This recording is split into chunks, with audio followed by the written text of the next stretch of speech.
자, 우리 행복한 노후를 위한 인문학 세 번째 시간 시작합니다. 첫째 시간에는 키케로의 노년에 관하여, 그리고 두 번째 시간에 세네카의 인생의 짧음에 관하여, 그리고 오늘은 행복한 삶의 같은 세네카의 행복한 삶에 관하여라고 하는 그와 같은 작품을 다루게 되어 있습니다. 여기 뭐 읽어보신 분도 계실 거예요. 혹시 읽고 계세요? 집에서? 그래요. 네. 뭐 이렇게 제가 이거 요약을 하다가 보니까 사람들이 이것만 읽어도 되겠네라고 생각해서 책을 안 살까봐 천병희 선생님 번역자에게 조금 죄송스러운 마음이 들기도 합니다. 근데 읽어보니까 조금 저도 옛날에 라틴어로 그냥 이렇게 조금씩만 읽어가지고 전체를 다 한꺼번에 본 적이 없어서 세네카하고 키케로하고 비교해 본 적이 없는데요. 키케로는 그 로마의 예를 굉장히 많이 들기 때문에 밑에 주석이 굉장히 많아요. 이 사람은 어떤 사람이고 어떤 사건이 있었고, 그래서 읽기가 약간 어려운 점이 있는데, 세네카는 그것보다는 이래야 하느니라 저래야 하느니라 그러면서 예를 많이 들지 않아가지고 따라가면서 읽기에는 조금 더 쉬운 그런 면이 있습니다. 그리고 뭐 지난번에도 잠깐 말씀드린 것 같은데, 한국에서 1970년대, 80년대 초중반까지 많이 팔렸던 이른바 철학적인 에세이들, 뭐 김형석이나 안병옥 선생님의 글 같은 것들이 대체로 이런 방식으로 썼던 게 아닌가 싶어요. 그리고 저에게도 세네카를 한번 번역해 보자고 출판사에서 연락이 오는 경우에 세네카의 인생론을 해달라고. 근데 세네카의 말하자면 고전학자들이 볼 때 최대 업적은 비극 작품이거든요. 로마 사람들은 별로 비극적이지 않아가지고 비극 장르가 얼마 남아있지 않은데 세네카의 비극이 10편이 남아있어요. 이게 실제로 상연됐던 것인지 아니면 사람들끼리 돌아가면서 읽기 위한 것인지 아직까지 논란이 있는데, 대체로 상연하기에는 조금 부족한 것으로 그렇게 보는 학자들이 많습니다. 그리고 로마 사람들은 좀 비극적이기라기보다는 희극에 가까운 사람들이어서 희극이 더 먼저 발달했고요. 뭐 일반적으로 비극 조금 하려고 그러면은 야, 검투사 나와라, 광대 나와라, 사람들이 그런 요구를 해가지고 비극은 잘 상연하기 어려웠다라고 그러기도 해요. 어쨌든 많은 사람들이 생각하고 있는 것과 학자들이 보는 건 조금 다른데, 뭐 일반인들이 접근하기에 뭐 나쁘지 않고 이렇게 명언 비슷한 것도 많이 있습니다. 자, 오늘 보실 내용은 전체적으로 세 부분으로 되어 있어 가지고요. 앞에서는 쾌락을 쫓지 말고 덕을 쫓아라 라고 하는 게 앞부분 요지고요. 중간에는 여러분 뭐 집에서 보신 분 계시나 모르겠어요. 아니면 일찍 오셔가지고 다 보셨나 모르겠습니다. 여기 이 세네카가요, 상당히 부유했던 것 같아요. 너 쾌락과 부우 같은 거 그렇게 뭐 무시하고 살라 그러면서 너는 왜 그렇게 부유하게 사냐라고 할 때 뭐라고 답할 것인지, 나는 이거 그냥 자연이 주는 거 누릴 뿐이지 나 여기에 연연하는 사람 아니다라는 거를 입증하는데 굉장히 많은 지면을 할애하고 있어요. 자, 제가 지난번에 동양의 그 논어 같은 것들도요, 사실상 우리 같은 사람들 아니고요, 정말로 국가를 막 좌우할 수 있는 그런 사람들에게 주는 충고예요. 사회 지도층을 기르기 위한 그런 충고입니다. 이 세네카의 글도 마찬가지예요. 거의 정말로 귀족적인 사람들, 그런 사람들에게 주는 건데, 오늘날의 글자들도 이제 문해율도 굉장히 높아지고요. 그래서 모든 사람이 읽게 되니까 이런 걸 이용하는데 약간 안 맞는 데가 있습니다. 근데 더러 우리가 아주 부유할 때도 있으니까 뭐 그럴 때 또 참고하면은 그 부분도 그럭저럭 또 도움이 될 것 같아요. 그리고 맨 마지막 부분에는 주로 소크라테스를 동원해 가지고 자기 같은 사람들에게 주어지는 비난을 맞받아치는 걸로 돼 있어서 이게 정말 행복한 삶에 관한 것인지 약간 의문이 들기도 하고, 맨 마지막 부분은 약간 흐지부지 끝나는데요, 텍스트가 없어졌어요. 그래서 그냥 중간에 끝나는 것처럼 그렇게 되어 있습니다. 어쨌든 맨 앞부분만 읽어봐도 좋아요. 사람들이 많이 가는 길은 피해라 하는 게 앞에 한 3분의 1 정도의 요지입니다. 자, 1장부터 한번 보시죠. 여기 요 세네카네 집안은 에스파니아 쪽에 굉장히 그 유서 깊은 어떤 집안이었는데 형님이 그 후손이 끊긴 집에 이렇게 입양이 됐어요. 그래서 그 형님에게 자기가 헌정하는 걸로 이렇게 돼 있습니다. 갈리오라고 하는 형에게 헌정한 걸로 돼 있고요. 사람들은 행복하게 살기를 원한다. 이거 아리스토텔레스가 니코마코스 윤리학 맨 앞에서 했던 얘기예요. 사람들은 다들 어떤 그 행동을 할 때에 목적이 있는데 그 목적은 좋음이고요. 누구든지 좋은 것을 얻기 위해서 행동을 합니다. 근데 그 좋음들의 계열이 쭉 있어가지고 최종적으로 좋은 게 있어요. 여러분이 운동하러 나간다. 운동 왜 해? 건강하기 위해서. 건강은 왜 해? 행복하기 위해서. 뭐 이런 식으로요. 돈 버는 것도 마찬가지고요. 돈이 그 자체의 목적이 아니고 그걸로 유용하게 쓸 수 있어서인데 그 돈은 왜 쓰냐? 우리 삶을 잘 누리기 위해서고 삶을 잘 누리는 이유는 뭐냐? 그러면 행복하기 위해서다. 뭐 행복은 왜 하려고 하는데 그러면 할 말이 없어요. 그래요. 최종적인 게 일반적으로 행복이라 그러는데 그 행복이 뭔지는 또 사람마다 다르게 얘기할 겁니다. 자, 사람들은 자기가 행복하게 살기를 원하지만은 도대체 무엇가 삶을 행복하게 만드는지는 잘 모른다. 여기에 이르는 길은 쉽지가 않다. 그런데 방향을 처음 잘못 잡으면요, 자기가 서둘러 가면 갈수록 원래 목표에서 벗어난다고요. 북쪽으로 가야 되는데 예를 들어서 한 10도 정도 이렇게 빗나가게 목표를 잡아놓고 그쪽으로 막 빨리 달리면 빨리 달릴수록 점점 그 원래 방향에서 멀어지는 겁니다. 자, 그래서 우리가 추구하는 그 목표, 참된 행복이 무엇인지 먼저 안 다음에 거기에 도달할 방도를 찾는 게 좋겠다. 근데 사람들이 서로 이 길이다 저 길이다 외치기 때문에 소음과 잡음을 따라가다 보면은 실수만 반복하다가 우리 인생이 그냥 끝나고 만다고요. 다른 여행에서는 이렇게 귀동냥을 해가지고 남의 말을 듣는 게 옳지만서도 우리 인생길에서는 그렇지 않다. 벌써 좋은 말이죠. 그래요.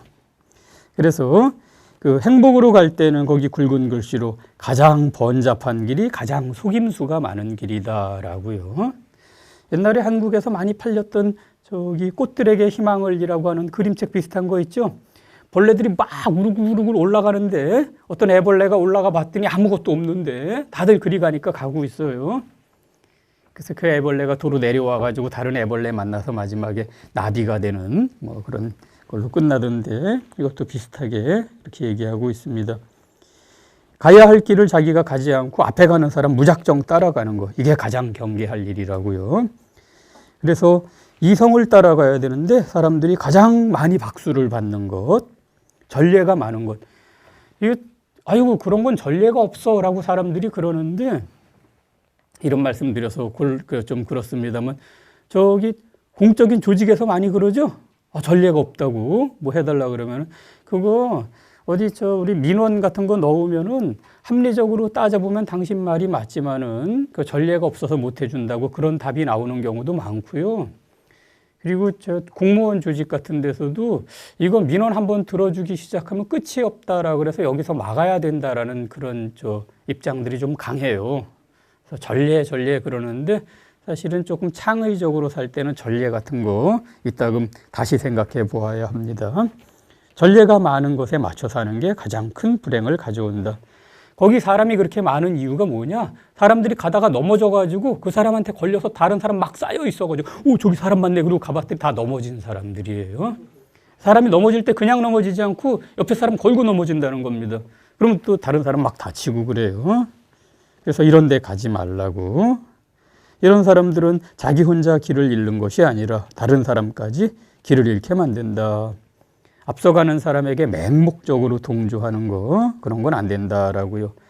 그래서 여기 굉장히 독립적인 개인을 강조하고 있습니다. 개인적 독립성, 자율성. 자기가 스스로 생각하고 판단해야지 남의 말 따라가면 안 된다라고요. 그래서 우리 이 사람 저 사람에게 충고를 구하는 게 좋다라고 하는 말과는 조금 다르게 그 충고를 구하는 것도 스스로 조금 반성을 해야지 그렇지 않으면 그냥 귀 얇은 사람이 되고 말아요. 자, 그러면 과오에 과오가 이어지면 나중에 우리 스스로 파멸하게 된다. 그래서 선례를 따르다가 망하기보다는 군중과 떨어져서 구원을 받아라. 여기 지금 대중에 대해서 굉장히 안 좋게 얘기하고 있죠. 요거 오늘날의 민주정의 원칙하고는 조금 다른 것 같은데요. 프랑스에 옛날에 대단한 보수주의자가 있어가지고 귀스타프 르봉이라고 하는 사람입니다. 그 양반의 군중심리라는 책이 있어요. 굉장히 얇은 책이어가지고 나온 지가 한 200년 이상 됐을걸요. 그냥 귀스타프라고 돼 있어가지고 르봉 이렇게 훌륭한 사람 뭐 그런 뜻입니다. 그래서 보통 군중심리라고 하는 책이니까 한번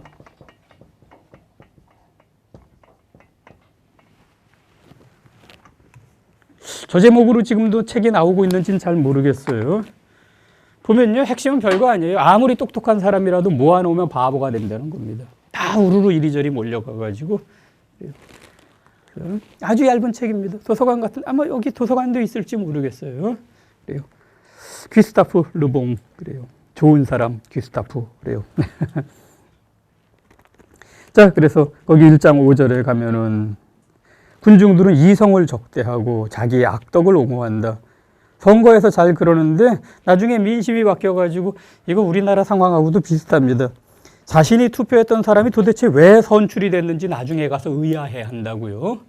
와, 이 사람인 것 같아. 그리고 투표해놓고 저 사람 아니네. 그리고 다음번에 다른 사람 그래놓고 다른 사람 찍어놓고 또 후회하고 벌써 우리 여러 번 그랬어요. 다음번에도 그렇게 될 수도 있습니다. 언제든지 되풀이 될 수 있어요. 자기네가 뽑아놓고 나중에 가서 반성하는 사람이 없어요. 아, 내가 그때 잘못했구나. 앞으로는 이런 사람 뽑지 말아야지. 그런데 저놈 아니고 이번 이놈이다. 그리고 이놈 찍어놓고 또 욕하고 또 다음번에 또 비슷하게 실수를 반복하고 있습니다. 그 참.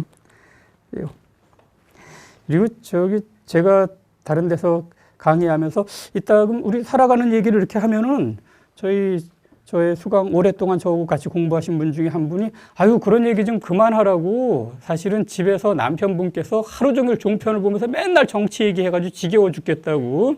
그런데 특히 남자분들 모이면 뭐 어쩌고 저쩌고 굉장히 막 열을 내서 말씀하시는데 자기 생각 말씀하시는 분이 굉장히 드물어요. 다 뉴스에 나온 걸 되풀이하고 계실 분이에요. 좀 여리저리 좀 비교를 해가지고 자기만의 생각을 말한다라면은 뭐 들을 가치가 있겠죠. 그래요. 참. 자, 어쨌든 이런 사람들 칭찬했다가 비난하고 다수를 쫓아서 판단을 내리고 그리고 이런 거 사람들이 1등 될 사람을 계속 찍는 그런 경향이 있어요. 이거 밴드웨건 효과라고 사람들이 막 쿵짝쿵짝 하면서 이렇게 승용차 같은 데 막 가면은 다들 막 따라갑니다. 그래서 1등으로 지금 여겨지는 사람이 제일 유리한 게 어느 선거판에서나 다 마찬가지입니다. 그리고 저도 전에 언젠가 선거 끝나고 나서 그런 얘기를 얼핏 들었어요. 어떤 사람이 이번에도 내가 맞췄어 그러는데 저 사람은 투표를 자기가 찍어가지고 어떤 사람 당선시키는 게 아니라 이번에도 누가 1등 될지 맞추는 그런 게임인 걸로 생각하는 듯. 그런 분도 의외로 많아요. 그거 아닙니다. 자, 어쨌든 여기 다수의 오늘날 우리 다수결이라고 하는 원칙에 약간 조금 의문을 제기하는 그런 구절이었습니다.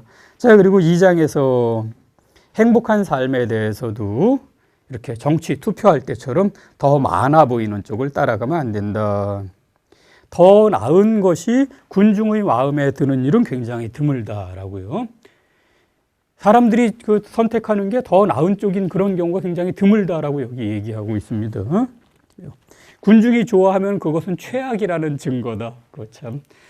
저기 지방에 어떤 대안학교가 있는데 거기 초대 교장하셨던 분이 학생들에게 직업을 선택하는 법 10가지를 이렇게 제시를 하셨는데 아마 저 거창고등학교의 전성은 교장 선생님께서 그러셨을 거예요. 식구들이 자기 가족들이 결사반대하면 그거는 제대로 잡은 거라고. 그런 직업을 선택하라고. 식구들이 결사반대하는 거예요. 남들 안 가는 길로 가라고. 10개 쭉 나왔는데 대체로 그런 거예요. 여기하고 굉장히 비슷하게 그렇게 되어 있습니다.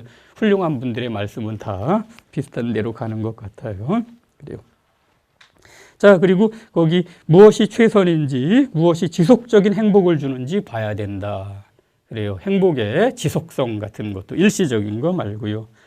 사람들 자줏빛 옷을 입은 사람들.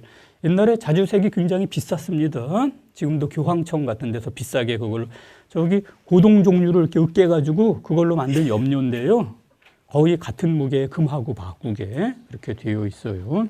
염료들 중에 그런 거 많습니다.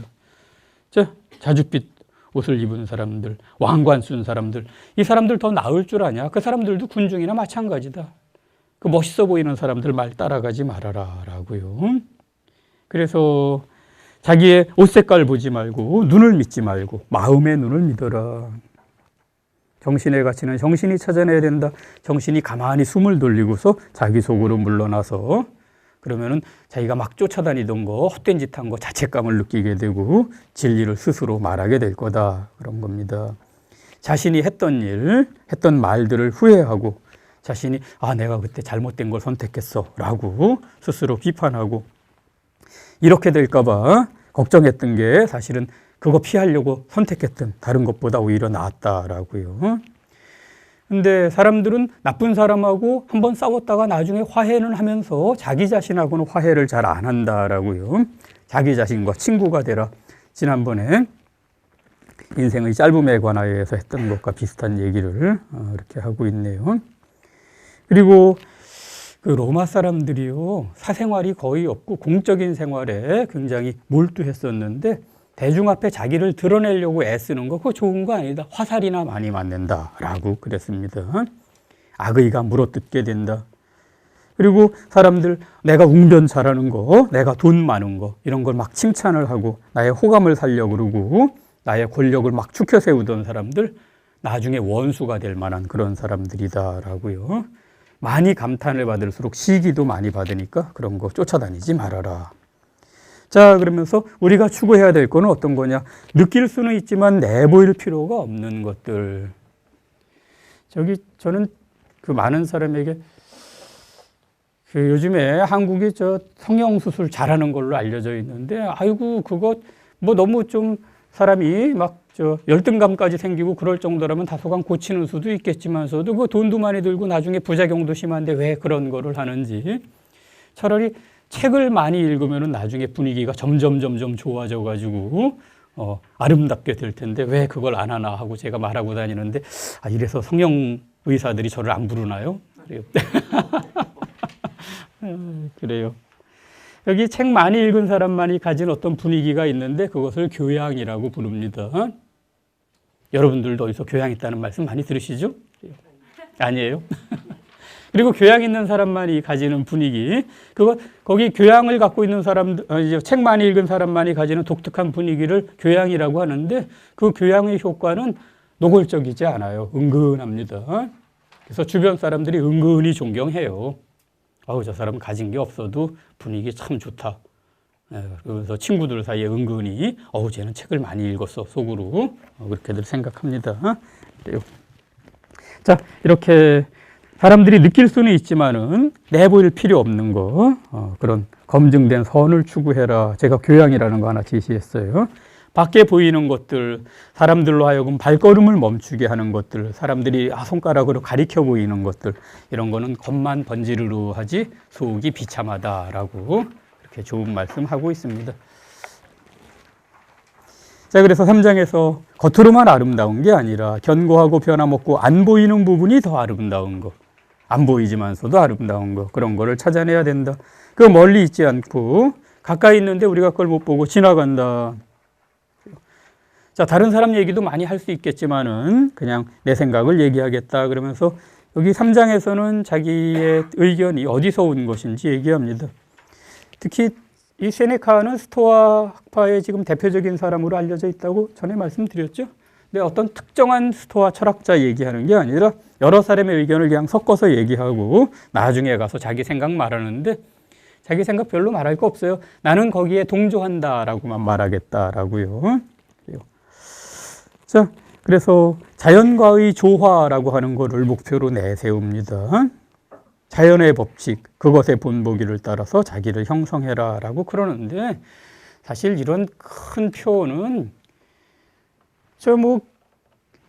예수님께서 원수까지 사랑하라라고 했는데 다들 사랑합시다 그래놓고 사랑이 뭔지 그거 규정하려면 또 어렵습니다. 그래요. 그래서 큰 교회 같은 데 가서 보면 사랑을 많이 외치고 있는데 어떤 다른 종파에 대해서 막 분노를 표현하기도 하고 가서 막 해코지를 하기도 하고 그런 사람들까지 있어요. 옆에 있는 사람이 보면 저게 사랑인가 싶기도 한데 그쪽에서는 그게 올바른 사랑이라고 또 주장하기도 하고 그래요. 그래서 이 표현 내용이 뭔지 약간 조금 부족한 데가 있습니다. 혹시 교회 다니시는 분은 저를 용서하세요. 제가 뭐 또 특정 어떤 종파를 그러는 건 아니고. 자, 어쨌든 자연과의 조화라는 걸 내세우고 있네요. 자신의 본성과 조화를 이루는 삶이 행복한 삶이다. 마음이 건강하고 용감하고 역동적이고 참을성이 있어야 한다. 이거 사실은 저 플라톤 이래의 지혜, 용기, 절제, 정의라고 하는 네 가지 덕, 그거를 조금 풀어서 얘기한 겁니다. 용감한 거, 절제 있는 거, 그리고 지혜 있는 거, 이런 사람들은 또 정의롭게 살게 되어 있고요. 그런 겁니다. 자, 그리고 거기 시대 상황에 적응할 줄도 알고 육체의 요구에 관심을 갖지만서도 너무 세심하게 자기 육체를 돌보지 않는 건 아니에요. 건강도 챙기고 그러는데 너무 거기에만 매달리면 안 된다라고요. 예를 들어서 운동을 하루에 8시간씩 한다든지 그러면 저 사람은 무엇하러 운동을 하는 건가 싶기도 하고, 우리 건강을 유지해서 그걸로 다른 활동을 하기 위해서 하는 게 운동인데 하루 종일 운동만 하면 좀 그렇죠? 그래요. 운동 하루 종일 하시는 분도 계신가요? 그래요. 옛날에 제가 아는 어떤 후배 중에 오랫동안 공부를 해야 되니까 좀 체력을 길러야 되겠다고 아침에 수영장에 들렀다가 오는 친구가 있어요. 그러면 녹작지근해가지고 하루 종일 자요. 그래서 좀 분말이 전도된 것 같은 그런 경우도 있었는데 적절하게 하셔야 됩니다. 그래요.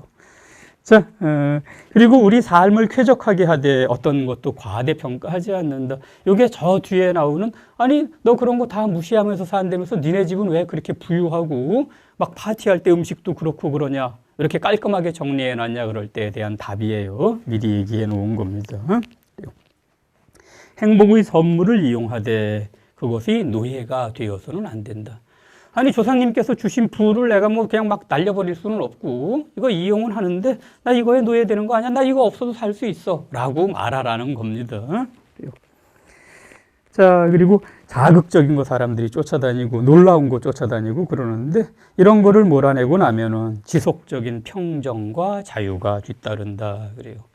좀 오래 가는 거여야 됩니다. 그리고 평정이 있어야 돼요.